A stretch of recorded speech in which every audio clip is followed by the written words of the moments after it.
This is forbidden. You are forbidden fruit. I'm in the garden.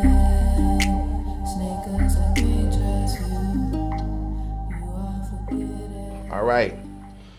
Peace and grace. This is Darius Dior here. Welcome to Think Kingdom Media, where we have real conversations with real people and we share real music here.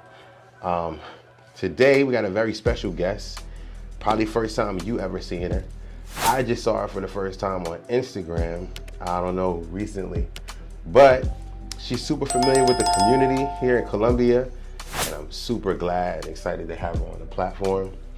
I'm gonna let you introduce yourself to the people. If you want to talk to them directly, you can look at that camera or your camera. This camera won't see you and can't see you. But for the people that don't know you, that have never seen you before, can you tell us who you are a little bit? First of all, I don't know how to talk about myself. I'm going to put that out there. But I'm Nyxie Moon. I am originally from Virginia, Petersburg, Virginia. And I have moved down here, been down here a couple of years. And I have experienced so much with the music scene down here. I love it. Other than home, this is probably one of my favorite places to be. Yeah. Before we go any further, I do want to thank you for allowing me on your platform. I appreciate that. No doubt.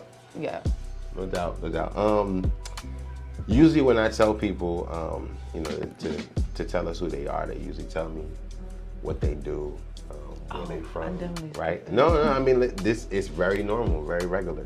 And I think you being able to tell us, who you are and whatever way you do that, what you do, why you're here. And these are very important, questions that you have to answer for yourself.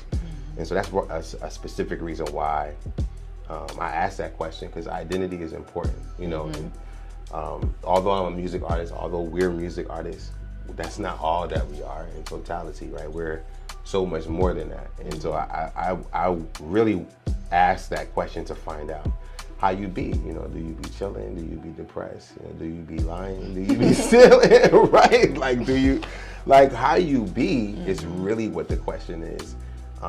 Because I erected this platform for it to be a therapeutic place for the artists and also for, awareness as well. But how you be, Yeah. I'll be a homebody. I'll be at home. I'm most comfortable when I'm in my own space. Right. I prefer that to being outside for the most part. So that's why if people see me out, it's like y'all see me once and y'all won't see me again for about 3 more months. Yeah. But I'll be chilling. I mean, I can't speak for everybody. I have my personal battles I deal with. Yeah. But being a creative helps me get through a lot. That's your survival mechanism. It is, and it has been my entire life. That's just how my family is full of creatives, so it's kind of natural. And I do have two kids, so okay. Those two definitely keep me going, keep me on the straight and narrow. And I think I have a really great support system, and I think that is another thing that keeps me going. Right. Other than staying in my house, that's like the safest place for anybody for me to be. Right. Right. But yeah, no doubt. A name like Nyxie Moon is just super interesting to me. I never heard something like that, never seen something like that. Where did you get that from? So my name initially was Nyx Anayi, and Anayi is my first name backwards. Nyx came about because I was a geek. I loved mythology, and I became obsessed with like Greek mythology and Egyptian mythology. And Nyx is a Greek goddess and personification of night. I've always been a night owl, so it just kind of fit. As creatives, that's what we do. We be up at night, right? Yeah, and then Nyxie Moon came about. I have a friend who's a guitarist. He knew my name was Nyx, so he started calling me. So I was like, that's cute. I like that. I kind of like that a little bit more. And then Moon, I'm a moon child. That's just it. Makes sense. I mean, I'm obsessed. So got you. I didn't even see that until just now. Got you. Yeah.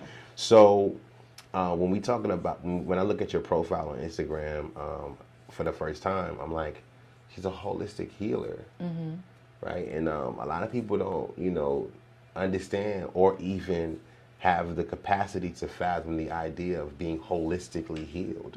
If you could talk about that just a little bit, like what's holistic healing? Well, the biggest point I guess I want to make first is that I'm only helping you heal yourself. I'm not doing the healing for you. That's your job. I'm here to help be support for that. So as with holistic healing, I'm a Reiki master, and Reiki is Reiki. What is Reiki? it's like energy healing. Okay. The only thing that I can compare it to, you know how you go to church and people like lay hands? Got you. It's similar to that. It's just like a different, everything's connected. It's just a different name. Right, different name, right. Energy healing. Yeah. That's what it is. So it's not my energy, it's divine energy. It's God's energy. Right. And you use it to kind of balance everything. Yeah. Emotional, spiritual, mental type stuff. So that's basically what that is. I try to, what's the words I'm looking for? It's not something that I offer to like the public just because it can be overwhelming. Right, and it's not for everybody, like everything, and everybody is not for everybody. Right, the right people come to me when they need me, and we connect, and that's it. But I do teach it because other people should know how to heal themselves. I use it every day. Yeah. Which brings me back to, I'm not healing you. I'm helping you learn how to heal yourself. So the idea that as human beings, we have the ability to heal ourselves, and the connection of that, like, to energy. It sounds like a kingdom key to me, right? Like, you know, God gave us a program that comes along with this earth suit, this body that we have, that's called healing. You know, we can be in a car accident like me and get a burn, and maybe 3 weeks, 2 months later, that joint will be back. It'll be healed, right? But that's with the proper care, right? That's with the proper principles applied to your body, right? Because there's certain things that you can do to stop you from healing yourself. So just that idea that you can heal yourself, I gotta say that's a foreign concept, not only just to me, but to a lot of people, right? So how did you discover that this is something that's possible, or even a thought, you know, to fathom? Short story, like. Short story, long story, we here for it. We here for it. So my childhood was probably very different from a lot of people. Right. My dad's side of the family is very religious. Okay. Now, when you say religious, you mean like they in the church? They're in the church. Got you. And that was my foundation. And my mom's side, too. They're both very, but they're two sides of the same coin, like Pentecostal and Baptist. Got you. So I got it from both sides, and that was my foundation. My dad has always been kind of very inquisitive, and we, as children, got to experience so many different religions and churches and all types of different things. He didn't keep us boxed into one thing. Got you. And I've always been inquisitive. I always said, why are we doing this? Why are we passing this plate around? Like, I've always had questions. So as I got older, I just started researching and finding my own type of thing. And when I became an adult, I have free reign to everything. Like, I'm learning everything. Things I want to know, things I know I ain't going to deal with, you know. Always staying protected, you know, of course, and I'm always... Protecting your energy. Right. I'm always divinely led to the stuff that's supposed to be for me. It's not anything that I go... Oh, I'm deciding this, I'm choosing this, right? No, all this stuff was predestined. Yeah. So I think probably around the age of 19 is when I found Reiki, when I found... just was finding myself for the first time, because that's a lifelong process. You're always going to be finding yourself. I think that was the first time I was finding myself. Yeah. And in finding that, I was able to find a deeper spiritual connection. Yeah. That's how I know that it's possible to heal yourself, because in healing spirit, you're healing your body. In healing your body, you're healing your mind. It's all connected. Yeah. It's not one or the other. You have to take care of yourself. And I wasn't taking care of my body. My mind wasn't right. My mind's not right. My spiritual life is messed up. Certainly. So you have to make sure all these things align. Does that make sense? Yeah, it does. Okay. When you talk about alignment and you talk about spiritual healing, it sounds the same as other practices that I've heard or I've shared with other people. I have a client that does. She does like these classes. It's not exactly yoga, but it's like they get in circles, they get in groups, they get real vulnerable, they share about their feelings. She encourages them to take up space, talks to them about their throat chakras and being able to speak and not feeling shut out and shut down. And you know me, I kind of oversimplify, and then sometimes I overcomplicate, so I have no gray. But it makes sense because I know the gray that you're talking about, right? I'm like, you're either healed or you sick, right? Yeah. You know, but We live in a gray. we live in a gray, right? And so, for me, it does make sense. But I think we always ask that question when we say it out loud because somewhere inside of us is some kind of doubt, or like we feel like maybe that's not going to make sense to everybody. And it's kind of like with me when I do rap ministry, and so I always talk about what Jesus taught, right? Like less about him being crucified and the body of Christ being dead, but the spirit of Christ never died, right? God can't die, right? So these things are like concepts that are foreign because they're not really taught, in a regular setting that way. And so I always like, does that make sense? So I get what you mean by that. But when it comes to like your music and your sound, and I told you off camera, like you got this Sade thing, and I was looking at your wish list. So you have a wish list on Amazon. You probably don't know. I forgot I put that on there. Right, but you want a human-sized dog bed. Why? Why do you? I told you I'll be trying like being in my house. I need to be. It sounds crazy, but like I opt sleeping on the floor sometimes. Yeah. I just like to wherever I can feel free and comfortable, which is normally my house. That's where I like to be. And like I said, I have kids. They like to run around. If I want to just lay in the floor while they, throwing toys everywhere, I want to be able to do that comfortably. So. Got you. And I was reading your bio, and you told me that you used some tech to put it together. But it was basically the takeaway that I got from it was that you're a sum of all those things that you could think of. The church, spirituality, streets, the hood. All the good, all the bad mixed in one. And it was a good wrap up, of who you are. But for your fans and for the people that have never heard your music, if we go on YouTube and look for Nyxie Moon, what are we really listening to when we listen to like Sleepy Girl singing, or like what or Magic? Like what are we really like? What's the story behind these records that you have out publicly right now? Because it sounds like there's more to it than just a record. Well, I guess it depends. It depends on where I'm at in my life. So I guess when you're listening to me, you're listening to my most vulnerable self, because it takes a lot for me to share my voice with the world. Like anybody has access to it.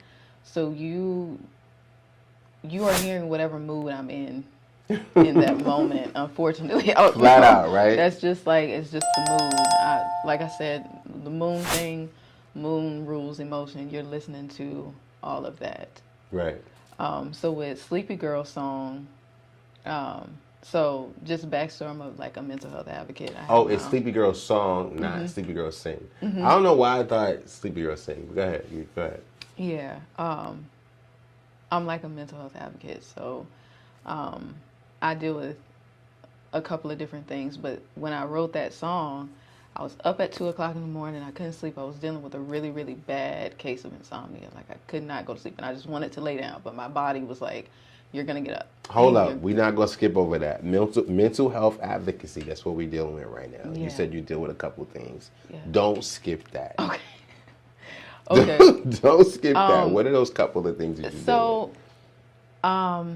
Geez, okay, we getting to the nitty gritty. Okay, I have CPTSD from. What is CPTSD? It's like PTSD on steroids. So like it's when you have multiple different types of trauma. I deal with that, and I have obsessive compulsive personality disorder. Whoa. So that means you have different personalities that you move in and out of? No. So obsessive compulsive personality disorder is like, it stems from childhood experiences And traumas. and pretty much in like perfectionism, what I was telling you earlier. Right, yeah. Stems from that. Sometimes I'm stubborn, but it's like unreasonably stubborn. Like if You ain't gonna move sometimes.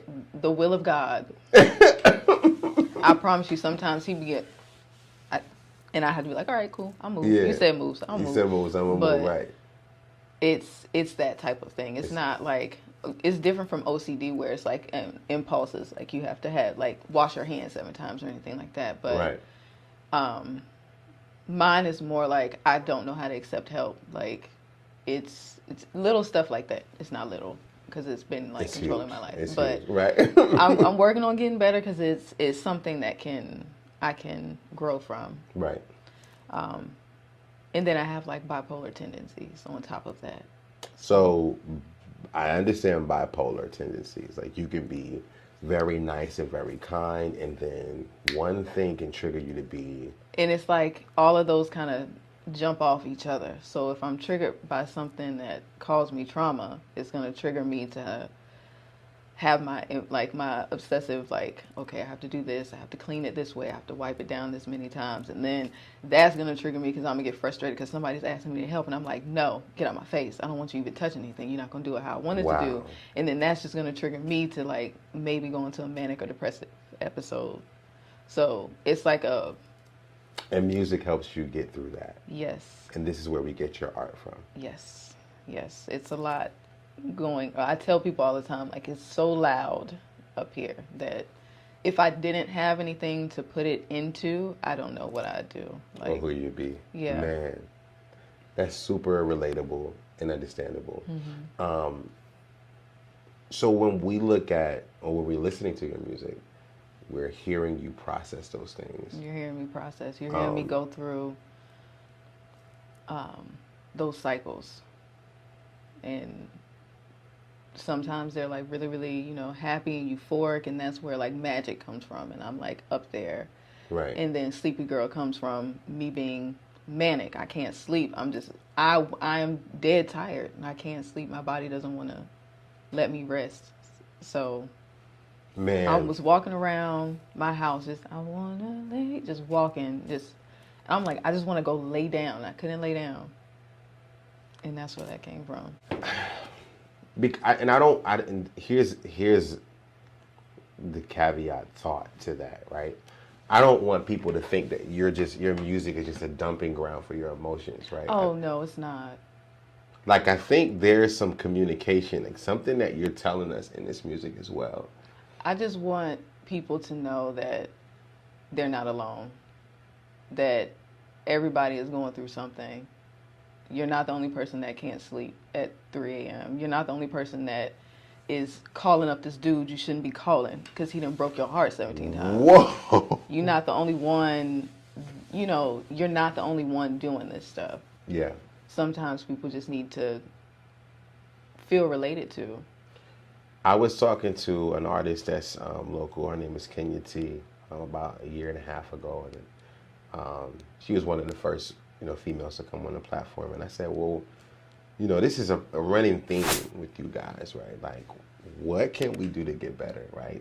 As men, right? Like, what can we do to make this not be a running theme? You know what I mean? Like, do you think it's we don't understand you, right? Or is it we just aren't able to deliver the quality of love or the type of love, or maybe we don't understand the love languages? What's wrong with us? Right? That's a loaded question. I know that's loaded. But I don't want you to generalize it, right? But I really want you to personalize your answer in the way that what you've experienced specifically, right? You know, Jeez. that you could assess, because we think that, like, for example, like my wife says that I'm absent-minded, but I think I'm thinking about things all the time. I have a Rolodex of things that I'm dealing with mentally, emotionally. When I say mental health, that's spiritual health, emotional health, that's physical health, that's everything health, right? Like I 5 days a week, I gotta go to the gym, period, non-negotiable. It's not about you, right? Like I gotta go, because that's how tired I am. That's how, like, my shoulders are like really bored down by this weight of my son, you. I got, like, it's, life is hard. It's a hard opponent. I think from my experience, I feel like I've always given out more than I've been given back. Right. And you're not alone, she says. And you're not alone at that. Like that, I feel like women are taught to give everything. Like we put all of our chips in one basket. All of our all, right. And then, you know, it's like you get a couple of drops. And you get it. We're supposed to be appreciative of that. You know what I mean? So I mean, we don't understand that if affection is your number one need. It could be that, but it also could be simple stuff. Like, I don't know. I watched a TikTok today. Prime example. Let's go there. This lady told her man that she's a baker. Told her man that she hates separating eggs. He went to work, came back with a gift. She's thinking it's like flowers or something. I don't know, random. She pulls out 2 containers. One of them, and he at work separating eggs for her. He heard it one time, and there was an action behind it. It wasn't. She didn't have to say it a million times or complain about it. So that's a running theme as well.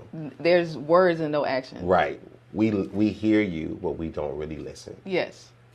You know, because there's a difference between hearing and listening. Right? Hearing, you heard the sound, but when you listen, you apply the action behind it. That's a running theme. Take the feedback. She says we hear, but we don't listen. And then, I mean, infidelity is like a huge thing. Okay. That's like, from my experience, that's been like a huge, like, trending thing with us. That's a running theme. You're right. I've been married now for, it's going to be 15 years, November the 18th. I'm 37. I got married when I was 22. Okay, we have one son together. We've both been unfaithful and betrayed. But it wasn't until I said that there's something wrong with me, that to the degree that I don't like who I look like in the mirror to myself. So this conversation and this activity that's going on in my life is not about you. It's strictly about me.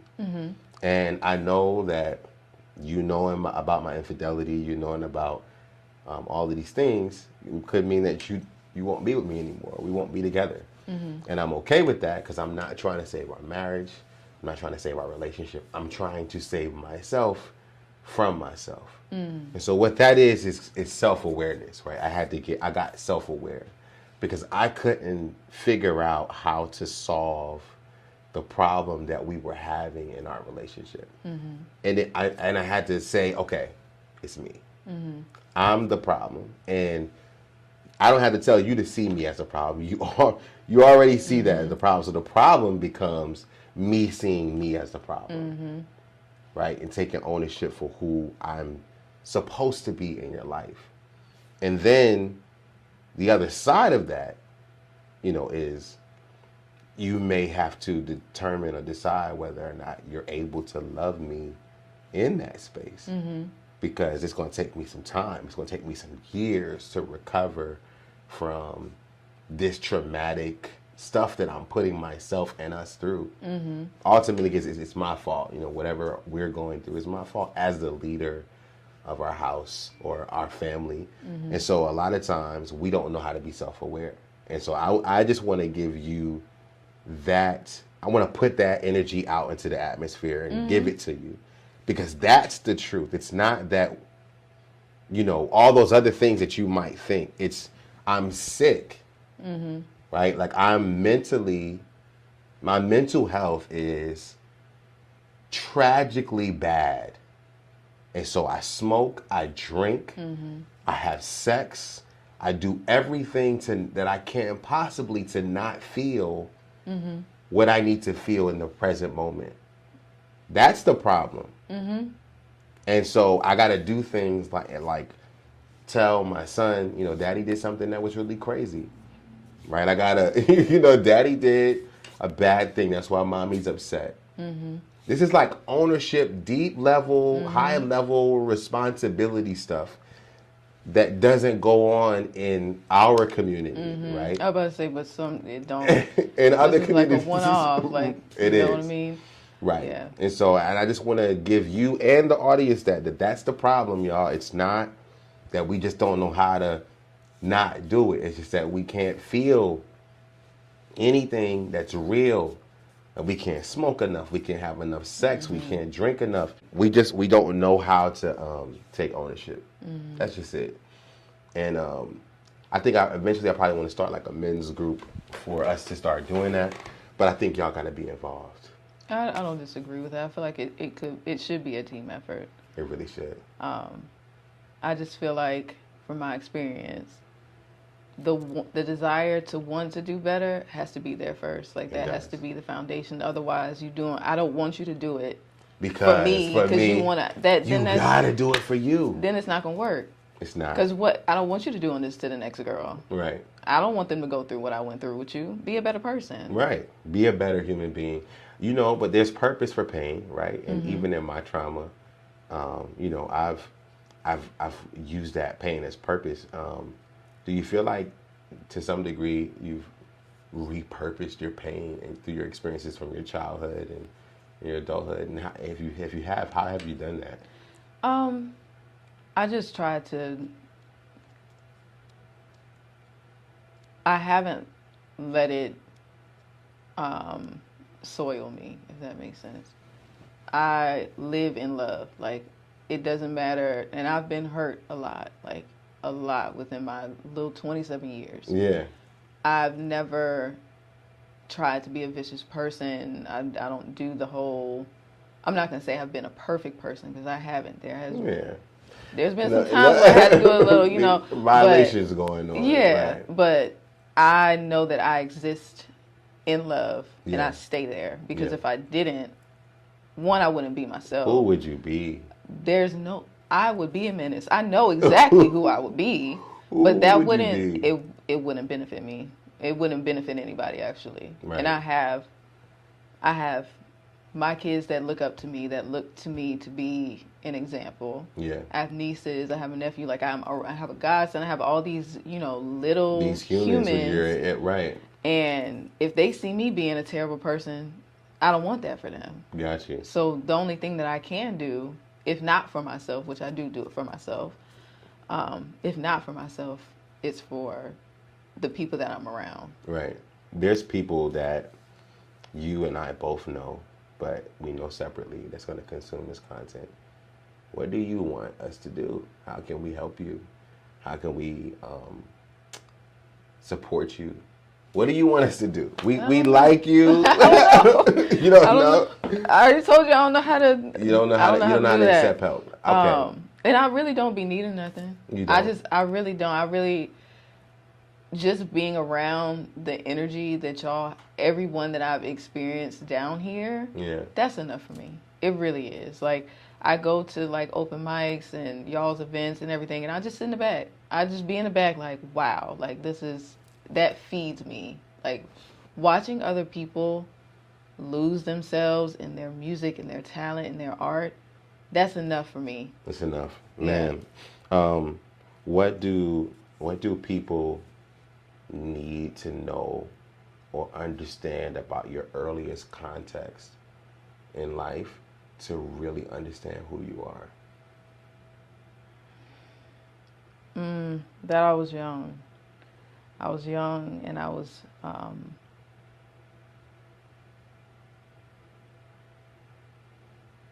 trying to put the energy that put my energy somewhere. My earliest content happened. Or context, and what I mean is like, Context. the framework of like my earliest context is Miss Black School and my brother dropping me off and me being 4 years old and remembering that Jordans was like a really good thing, right? Like he had on Jordans and we had the same pair, and every time they came out, we got the same Jordans, and that's my early context of understanding value in life and my value. You know what I mean? Like that's just an example of that. As far as my earliest context, I don't remember a lot of my childhood. I remember bits and pieces. But my earliest context was music. My earliest memories are going to church and listening to, the choir sing and they play, and listening to my uncles sing and play the guitar and all of that stuff. Now, church is different in the North and in the South. Like I went to church, to an apostolic church in New York and Queens, and they would sing songs like, "We come this far by faith," right? And it would be like something in the book, in the hymnal. But then down south, it would be like, "So They get glad down, I'm yes. here. So glad I'm here." That's Right, church right, right right. So that's Yeah. So what? Like, talk about that.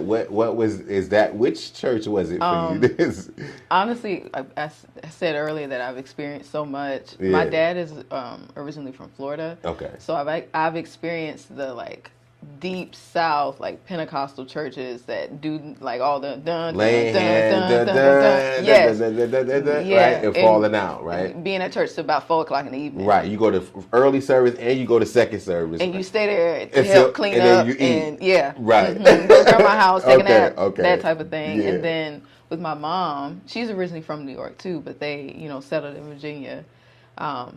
I went to a Baptist church there, which is like a subtle version. They didn't like do too much. They didn't do too much falling They out. didn't do too right, much. We went to church at 8:30. We was out by 10:30. Get breakfast, go home. It was very chill. So that's my earliest context. Yeah. And reading, like I've been reading since I can remember. Right. I've always been a big reader. I find it fascinating when somebody shares that with me, right? Because I ran away from it like the plague as soon as I turned 18. Reading? Not reading, but Oh. just the church needs and being growing up in church culture, right? I didn't want that to be a part of my identity. Like I went to school and I tried to become a completely different person. And it was already rooted in me, you know what I'm saying? And so I ended up coming back to it, but with an empty cup. Right, and getting to know who God is for myself is a different experience. You know what I mean? And it gets spooky. When you have to do that. Even reapproaching your family and stuff like that with this newfound, and for me it's kingdom identity. Right, it's like I understand that I'm a son of God and that He sees me as His family. Right, and so no matter what, He's gonna love me. I'm His child. These are different perspectives, and so people say you are who your parents are to some degree, and so my earliest contexts are like I only know my father as Deacon Portia and my mother as Sister Portia and whoever they grew to be as they got older, but who they were before then, I have no idea, and so I have to kind of try to discover those things throughout life, and so do you feel like you've had to rediscover yourself through rediscovering your parents? Absolutely. I think I feel like I'm a happy mix of both of them. Yeah. I think the older I get, the more I probably act like my dad as far as like my tolerance for certain stuff. Right. But I think my capacity for love definitely comes from my mom. Like that's a lover girl through and through. She ain't nobody mess with, but she loves. So, yeah, hard. Yeah, and I'm nosy, so I'm asking questions. What was you doing when you was 18? Like, what Right. was you into? I want to know why I'm into this right now. What was you doing? And I actually had a conversation with my mom. I sent her, when I got into making alternative music, I sent her the song, and she called me, and she was like, you know what's crazy? And she just started telling me how she used to when she was growing up, she used to love like alternative music and stuff like that. I never knew that. Yeah. At 27, I was like, why are you just now telling me this? Yeah, yeah. So I'm learning that, like, every time I'm into something, I talk to one of them, I'm like, oh, I used to da-da-da. I'm like, okay. Yeah. So, like, and I was glad you mentioned that, is because I'm looking at, you know, your genre as alternative. I'm hearing that as well. Mm-hmm. What is alternative music for those of us that really don't understand what it really is, or the culture behind it, or even the early influences? You know, what is alternative music? That's a good question. For me, I guess it's more of it's a freeing genre to me. I can pretty much do whatever. I have the freedom to do whatever it is that I want to do. Right. So it's like feel music. It is. It's very much what you feel. It's how you feel. It's the vibe. I don't know how else to phrase that. Can you give us like examples? No, I didn't mean to interrupt you. Go ahead. I was just gonna say with like R&B music, you know what kind of sound is coming. With rap music, you know what kind of sound. With like indie alternative music, it can be somebody rapping over the simplest melody. You know, it's like, it's whatever you want to do. It gives you, I don't know, freedom. I feel like I can do whatever I want to do. Yeah, it's a level of empowerment that comes with the freedom from the sound that you hear and the composition of it all. Got you. Who are like some of your early? I know I've assumed who they are, but I'm asking you, who were some of your early influences musically? I have quite a few. Sade is one of my big ones. Definitely thought that one. But it's all over the place. There's Nina Simone, Billie Holiday, Eartha Kitt. There's Biggie. I listened to him a lot growing up with my dad. There's Erykah Badu, Jill Scott. There's Amy Winehouse. I'm kind of all over the place. Paramore is another one too. I love their music. So would you say, because when I heard, when I die, fuck it, I want to go to hell, because I'm a piece of shit, it ain't hard to fucking sell. It don't, like, Suicidal Thoughts was like, it made me like stop and think about every word that he said. Would you say that that was an alternative music sound, or was that just raw hip hop? I feel like it probably was a mix of both. I think alternative is a lot about vulnerability, and that was probably one of his most vulnerable tracks. Right. Like, he's not saying I'm gonna go kill myself, but he's like telling you the thought process. Yeah. Yeah. So that's like the heart of it. Because when you said Biggie, and we're talking about your influences, I immediately went to like, oh, okay. In the way, even like Warning is one of my favorite songs by him, because he's acting. Right. In Paging me at 5:46 in the morning. That's like you see the whole movie. You see it. I didn't need a video for that. You didn't need that. Like, there's a lot of songs that I listen to and I'm like, I don't need a video for this. Like, it's everything that you're saying is like, I can see it. I can see it. Good. So any like current things that, well, I know that you have a single that is already out right now that the people need to go check out. It's called Forbidden Fruit. Can you just tell us about that really quickly before we let you go? I'm so sorry for holding you up. It's okay. So Forbidden Fruit is my new single. I started working on that song about a year ago. And it took you a year to get it processed out. Yeah. And I literally only put it out because I was like, I have to stop bullshitting. Like, just put the song out. Right. And like I said, I'm in therapy, so she just put the song out. It doesn't have to be perfect. It just has to be done. Like, yeah.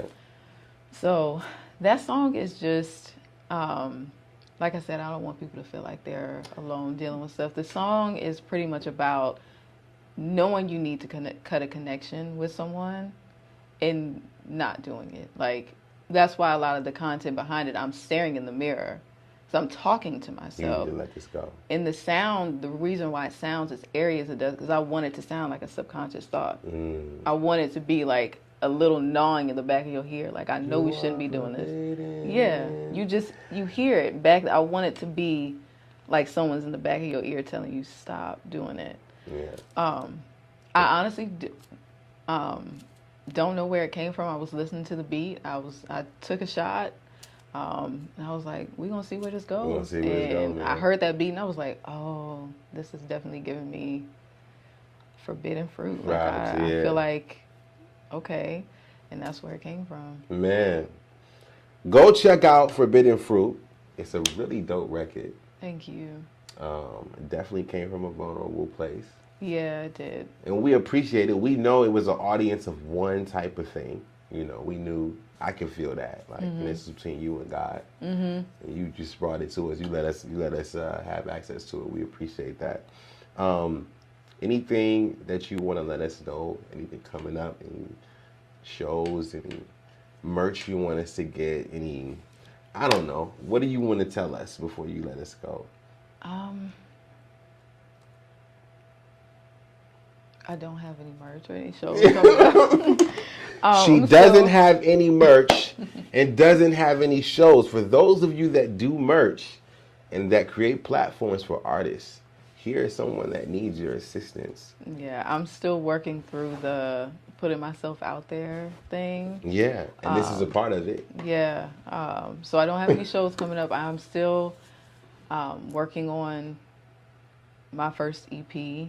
I'm hoping to have that done by February. Do you know the name of the EP already? I do not. I produced all the beats. I have all the lyrics. So we're not going to skip over that. You a whole producer out here. Wait. Wait. You produce music? Yeah, I produced the beat for Sleepy Girl song. Now You Know I produced the beat for that one too. If you're looking for music, if you're looking to get some beats for your music, Nyxie Moon can help you. Yo, that is dope. That is dope. Yep, I have everything lined up. I just have to make it sound how it sounds in my head, and then we'll be golden. Yeah, and then you can own everything 100% because you produced it, you wrote the music, no question. So all it takes is one of those records to be out of here, and the next thing you know, you'll be on stages. Yeah. We working to that. We working to that. Baby step to that. We're going baby step to that, right? No doubt, no doubt. And with my music, I just want to convey myself. I just want people to feel like they can be themselves. Yeah. And express that. I'm all about self-expression. I think that's the whole point of me being a Leo. Like, self-expression is my shit. Big Leo vibes. Big Leo, not the little one, okay? Big Leo. Yeah. So I think if anyone listens to my music and wants to do something, make music, go paint a picture, go start doing pottery, I want people to feel like they can do whatever it is they set their mind to. Yeah. That's super important. Super important. Nyxie, thank you so much for coming on the platform. We appreciate you.